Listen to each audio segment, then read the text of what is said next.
Mario Dallo, bonjour. Bonjour. Merci de nous accorder ce nouvel entretien pour le blog de Valérie Pérez. C'est un plaisir. Alors, vous présentez actuellement plusieurs émissions sur canalsupporter.com. Est-ce que vous pourriez tout d'abord nous présenter ce média? Alors c'est simple, c'est un site internet pour les supporters du Paris Saint-Germain. Alors on a voulu faire un site qui soit le plus complet possible, avec le plus d'informations possible.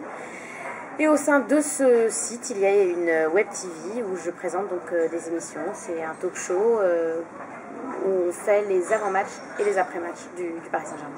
Donc justement, quel est le contenu de ces émissions d'avant et d'après-match? Alors le but du jeu, on avait envie de faire une espèce de petit débat, un talk show avec des journalistes. Donc on a beaucoup de journalistes qui viennent sur le plateau, des journalistes de l'AFP, des journalistes du Parisien aujourd'hui en France, des supporters, et puis les journalistes de canalsupporter.com, Patrick William et Marc Alvarez. Et en fait, ils donnent leur avis sur ce qu'ils ont vu et voilà, je présente cette émission. Voilà. Et on essaie de le faire avec humour, intelligence, on espère, et évidemment connaissance, parce que ce sont deux garçons qui sont très... il y en a un qui est très sur le terrain et l'autre qui est un vrai expert du PSG. Et je précise que Marc Alvarez, un des deux journalistes, a sorti le scoop, l'info, qui dit que un Qatari, le fils de l'émir du Qatar, serait intéressé par le Paris Saint-Germain dès juin 2011. Donc c'est un journaliste indépendant qui gratte un petit peu là où il ne faudrait pas. Et voilà, c'est une vraie web TV du Paris Saint-Germain, et je dirais que c'est même la seule. Voilà, je dirais que c'est le vrai média du Paris Saint-Germain. Voilà. Donc multiplier et surtout diversifier les sources d'information, mais aussi les avis et les opinions, permet, je pense et je suppose, de rendre les échanges et les débats encore plus riches et encore plus vivants. Ah oui, donc c'est évident, on se marre beaucoup à le faire, et on est super content de faire cette émission. On est en partenariat avec France Bleu, qui fait une émission qui s'appelle Tribune PSG à la radio, où là il y a d'autres invités, voilà, il y a eu Alain Kézac, il y aura bientôt Marco Simonet, Rai, enfin voilà, c'est vraiment Non, tout ça est on le fait avec beaucoup de rigolade, mais avec beaucoup de sérieux aussi. Je crois qu'on est le seul média où on allie à la fois l'humour, les informations, donc le journalisme, et le Paris Saint-Germain. C'est-à-dire que le Paris Saint-Germain n'avait pas de réel média, je trouve en tout cas, parlant du Paris Saint-Germain. Les Marseillais ont le Phocéen, ont OMTV, et bien les Parisiens aujourd'hui, canalsupporter.com. Comment préparez-vous les émissions? Est-ce que vous rendez souvent au Parc des Princes pour assister aux rencontres du Paris Saint-Germain? Oui, je vais très souvent au Parc des Princes. J'y allais avant canalsupporter.com, j'aime le foot, donc évidemment, étant parisienne, j'allais au parc depuis longtemps. Cette saison, j'y suis allée quelques fois. C'est important de voir les rencontres, et puis je pense que quand on voit les rencontres en live, en vrai, on voit des choses des joueurs qu'on ne voit pas à la télévision. Et vice-versa d'ailleurs. Et vice-versa, j'ai toujours l'impression que quand on voit une rencontre à la télévision et quand on voit une rencontre en vrai, on ne voit pas toujours la même chose. Et est-ce que les journalistes qui vous accompagnent sur cette émission sont au courant en amont de l'émission des thèmes que vous allez aborder? Oui, on fait une réunion de rédaction qui est assez claire, qui est assez rapide. Si l'homme du match, c'est Néné, on sait qu'on va parler évidemment de Néné. S'il y a eu un problème en défense centrale, ce qui n'est pas le cas actuellement, mais imaginons, eh bien on va parler de la défense centrale. Si au contraire ça se passe très bien comme actuellement, on va parler du nouveau poste occupé par Sylvain Armand, on va parler voilà, et puis on en discute, et puis on rigole, et puis parfois on s'engueule, et oui, il faut parler de ça, et c'est très bien parce que ça nous fait des thèmes à aborder, et voilà, on les note, et puis ensuite c'est parti pour l'émission. Donc vous avez rencontré plusieurs anciens joueurs, comme notamment Jérôme Alonso. Oui. Comment s'est déroulée cette rencontre avec l'ancien gardien de but du PSG? Moi, c'est un garçon que j'aime bien, il est très sympa, très rigolo, très intelligent. Voilà, il y a eu d'autres joueurs que j'avais rencontrés, Guillaume Haro, Ludovic Giuli, Sami Traoré. Il y en a beaucoup que j'ai rencontrés du Paris Saint-Germain, des anciens joueurs, des anciens entraîneurs comme Luis Fernandez, Laurent Fournier, donc il y en a eu beaucoup. C'est vrai qu'Alonso est le dernier en date. C'est toujours agréable d'avoir quelqu'un qui parle beaucoup. Parce que pour nous, journalistes, ça facilite... c'est un bon client. Voilà, exactement. Et ça facilite l'échange. Et puis comme c'est son club de cœur, le Paris Saint-Germain, bien qu'il ait joué à l'OM, bien qu'il ait joué à Saint-Etienne, c'est toujours agréable de parler du Paris Saint-Germain avec lui. Voilà. Le regard de professionnel du football sur l'actualité du Paris Saint-Germain doit être très apprécié par les internautes. Ils aiment bien, c'est vrai, ils aiment beaucoup ça, et c'est vrai que justement c'est important d'avoir justement un expert du Paris Saint-Germain qui est Patrick William et donc Marc Alvarez qui est journaliste. Moi j'adore le Paris Saint-Germain, j'adore le foot, donc effectivement ça aide.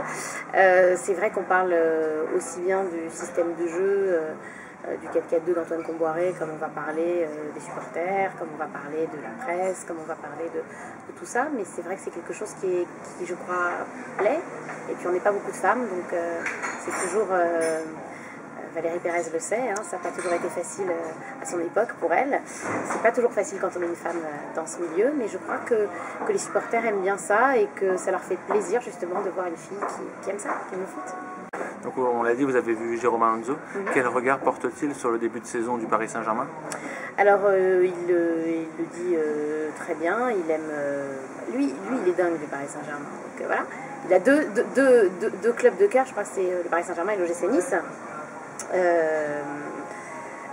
Il est content, je crois. Il est content parce que comme il a dit sur les supporters, et j'aime bien cette expression, il a dit dans les années 90, ils ont été habitués au caviar et puis quelques années on leur servait un peu du pâté. Alors là, on n'a pas tout à fait le pâté, on n'a pas tout à fait le caviar, mais on est sur la piste d'un foie gras qui commence à être tout à fait agréable. Voilà. Alors de plus en plus de médias et de plus en plus d'émissions traitent de l'actualité du football en général ou bien d'un club en particulier. Quelles peuvent être alors les clés d'une nouvelle émission pour réussir à intéresser notamment les internautes? Moi je crois qu'il faut de plus en plus pas de langue de bois. C'est pour ça que Pierre Ménès, avec qui je travaille pour Footineo, réussit aussi bien. Pas de langue de bois, pas de... et de l'humour. Ah, de l'humour. Du second degré. Ça veut pas dire... Tout ça avec sérieux, hein, je veux dire. Ça veut pas dire... faire un sketch, mais ça veut dire être capable de regarder l'actualité du football avec un peu de recul, c'est-à-dire être capable de se moquer un peu gentiment, chambrer. Je trouve qu'on a perdu la chambrade. Je trouve que c'est tout de suite ou bien la chambrade, si je peux dire ça comme ça, ou bien c'est du fritage, ça s'engueule dans le foot, ou bien c'est très sérieux. Je crois qu'aujourd'hui il faut retrouver le côté chambreur qu'il y a souvent dans les clubs plus les clubs de Ligue 2, plus voilà. Ça, il faut retrouver ça en Ligue 1. Voilà. Et je pense que la clé d'une émission, c'est des gens qui parlent, des bons clients. Genre Jérôme Alonso, genre Dimeco, genre Pierre Ménès, genre voilà, ces gens-là. Et puis, genre Courbis, voilà. Et puis des femmes, je crois, de l'humour, et puis il faut que ce soit sexy. Voilà. Donc en parallèle, vous continuez à gérer un blog sur l'actualité du football, avec là aussi des interviews vidéo de joueurs, d'entraîneurs et de présidents de club. Oui.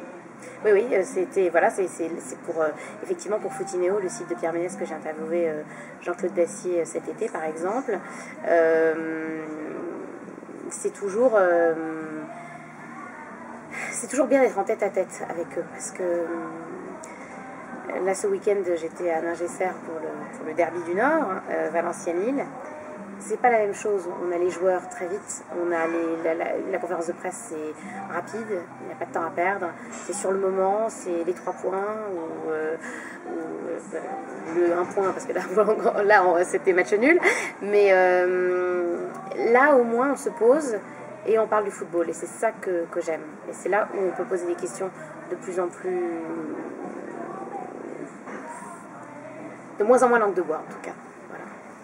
Et donc vous avez rédigé également des chroniques dans lesquelles vous réagissez et vous donnez votre avis sur l'actualité du football.